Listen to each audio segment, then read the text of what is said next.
Hello and welcome to this episode where I'm talking about mental illness. What is mental illness? How do you know if you've got mental illness?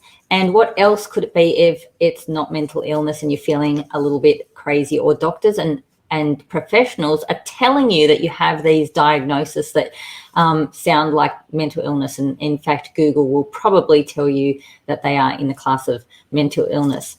So according to Google, mental illness, the top mental illnesses are anxiety and depression, PTSD, OCD, borderline personality disorder, and a couple of other ones, eating disorders, for example. And these are all coined as mental illness. And I'd like to challenge that. I'd like to challenge the words mental and illness used when relating to things like depression or anxiety or PTSD, or even OCD, which is an anxiety and a compulsive disorder related to anxiety. Now, when we're talking about anxiety, we're talking about nervous system dysregulation. When we are anxious, we have an upregulated nervous system. We are experiencing worry about the future, and our body is responding. And it may not be things that you're consciously aware of that you're worrying, but your nervous system feels that for some reason it needs to be on high alert. And the reason that has happened is because at some point in the past, you have either learned to be dysregulated by either having an anxious parent, or you have been through some kind of situations where you personally felt unsafe, whether you were aware of it or not, and whether it was a singular big event or a period of chronic smaller events. Nervous system dysregulation is what anxiety is about. It is also what depression is about. Depression is not mental. You are not mentally depressed. You're actually physically and emotionally depressed. So when we have a series of an experience of strong negative emotions, things like immense grief, immense sadness, things like feeling shame or guilt, or immense anger or hurt, or any of those kinds of really powerful emotions. When we don't have a method or a way or an ability, and perhaps it's because we're very young, perhaps it's because whatever happened, we haven't been able to come to terms with it or accept it, or it was out of our control, we might have felt helpless or powerless. Whatever it is, when it's not processed, it remains on what you can call the desktop. So if you've got a desktop of your experiences, something comes in, it's like, here comes an experience, comes in, and it's like I look at it and go, yep, I know what to do with that. I file it off. When things happen in our lives and we are unable to file them off, we end up with a emotional desktop, which is completely overloaded with a whole stack of stuff. Now, these emotional experiences where we may have been intensely upregulated or intensely unable to deal or cope with something, they do not go away unless they are accepted, filed, processed, etc. When we have anxiety, when we have depression, when we have PTSD, the fact that it's called PTSD tells you that it's not mental. It tells you that you have a post-traumatic stress situation going on. So something happened, whether one incident or many incidents over a period of time, and now you have a traumatic stress response. Stress is a nervous system response. It's not a mental illness. So you're not mentally unwell. Now, when we have nervous system dysregulation, when we have emotional overload and emotional dysregulation, we end up with triggers, we end up with symptoms. Those symptoms get classed into mental illnesses. Mental illnesses turn into diagnosis turn into treatment plans, medications. And the next thing you know, you have an identity that, hey, there's something wrong with me, I suffer mental illness. Many of you, I'd like to challenge you, are you really mentally ill?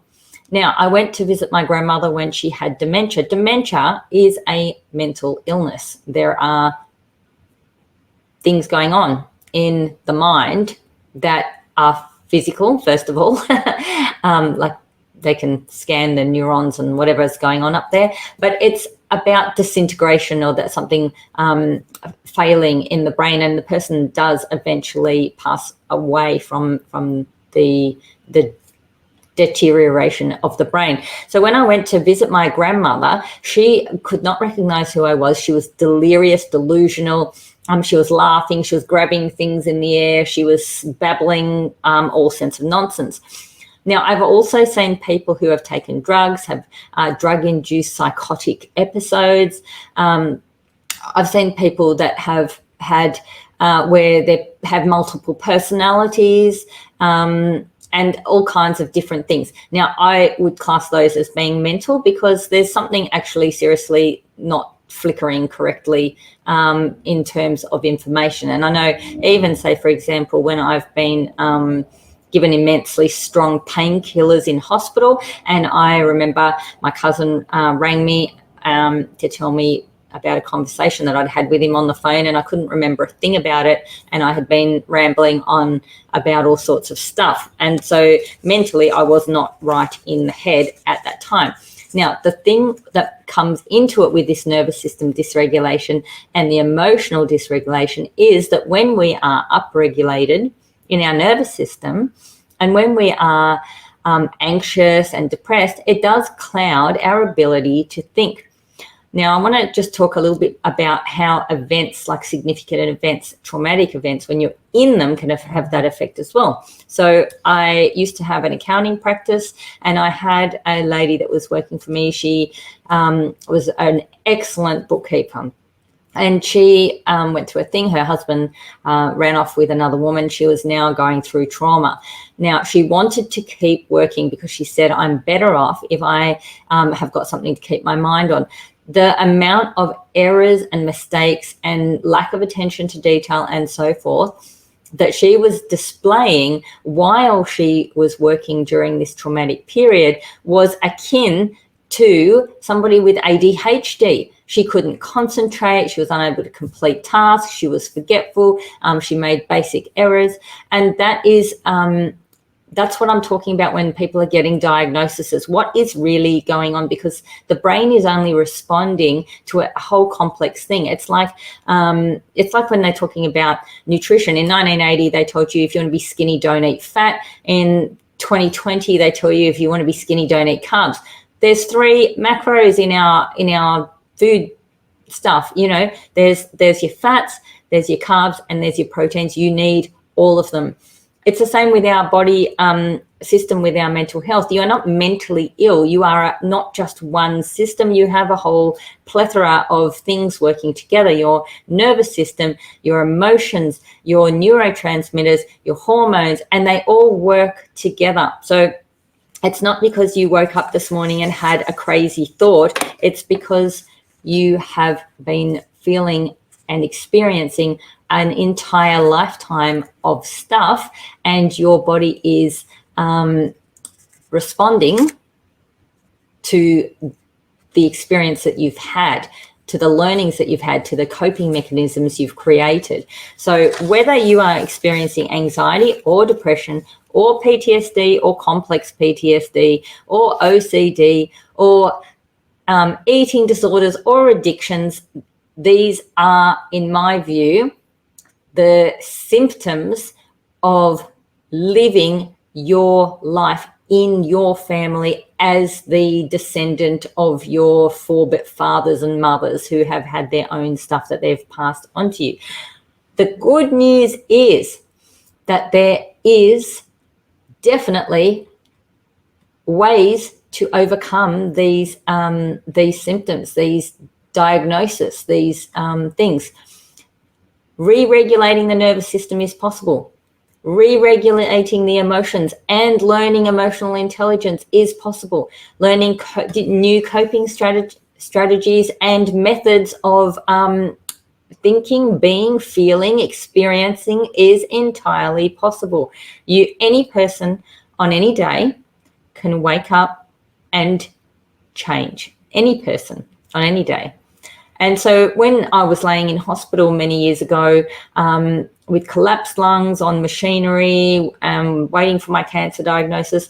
I was physically unwell. I received flowers. I had people take care of my children. I had people come into the hospital. I had people bring me food. When we have that level of breakdown in our nervous system and our emotions, we don't get that level of support.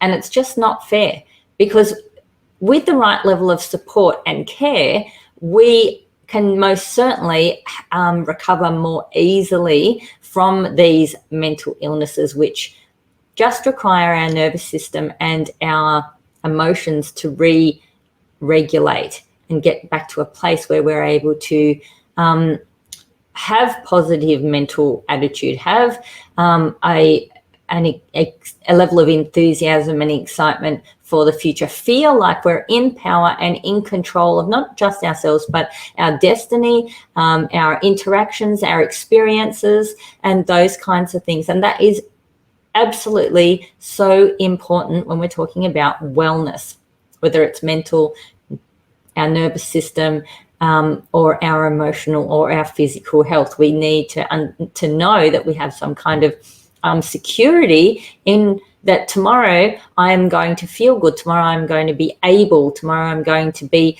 in a space where I can contribute and feel good about who I am. These are all really important aspects of what's deemed as mental illness.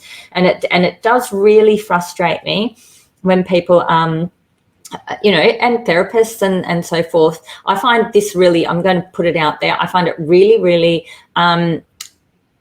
upsetting to me, and I don't relate to this at all myself, when the therapy industry, the mental health industry, has an us and them sort of attitude towards clients, where it's like the us of therapy and the them of the people who need therapy. So you're either you need therapy or you're a giver of therapy. That is not how I view any of this stuff at all.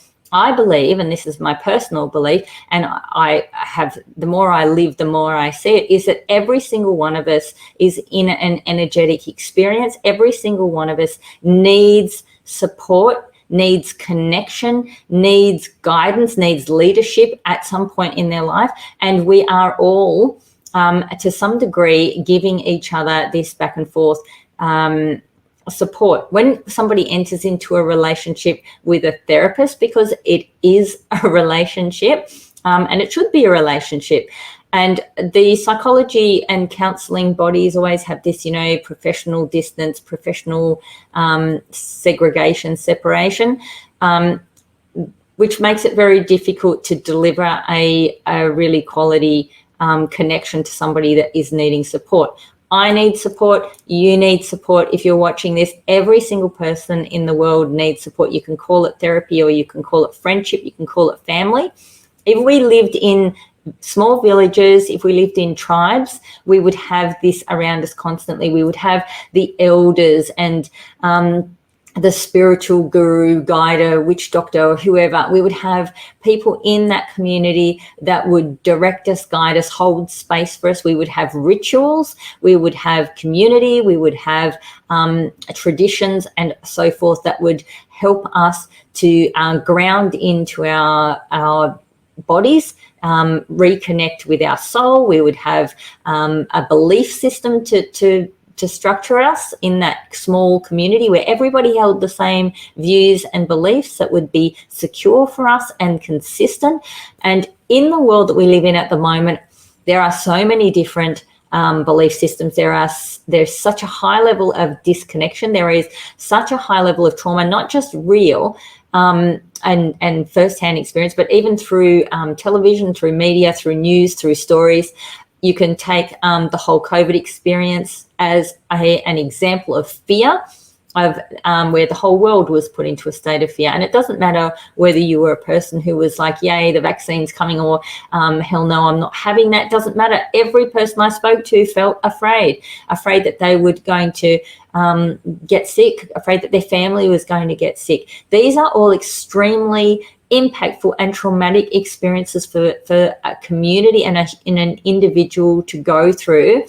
And in like alongside that, life was still going on. There was still people having other kind of health stresses, having relationship stresses, having financial stresses. Life can be overwhelming. Is it any wonder that mental health is at the forefront of our sick leave for companies? That having a mental health day is actually the largest, the most common, or the most causes the most stress and overwhelm, and mental health causes the most sick days out of any other illness. People are off work because they are not coping. Their nervous system's not coping. Their emotional system is not coping, and it's affecting them mentally as well. So what is mental health? Mental health is where life feels doable and positive, and mental illness is the opposite. Mental illness is where you do not feel that you are able and capable, that you belong here, that you have the skills that you need. You feel overwhelmed by life, and you are resorting to either your body is going into states that are unresourceful, your mind's going to states that are unresourceful, and your emotions are going to states that are unresourceful. If you're in an unresourceful mental, emotional, or physical nervous system state, then you are that qualifies by Google Doctor and the mental health professions assessment tool system as having a mental health issue. Now, whether that happens for an hour, whether it happens for a day, a week, a month, or whether it's ongoing, everybody's going to experience that at some point. I hope you've enjoyed this. If you have, please subscribe to my YouTube channel, Naomi Stockman, My Local Hypnosis. Join the Facebook page and group, My Local Hypnosis, and the group's called Anxiety Free Life. And I look forward to seeing you on my next event. Thank you.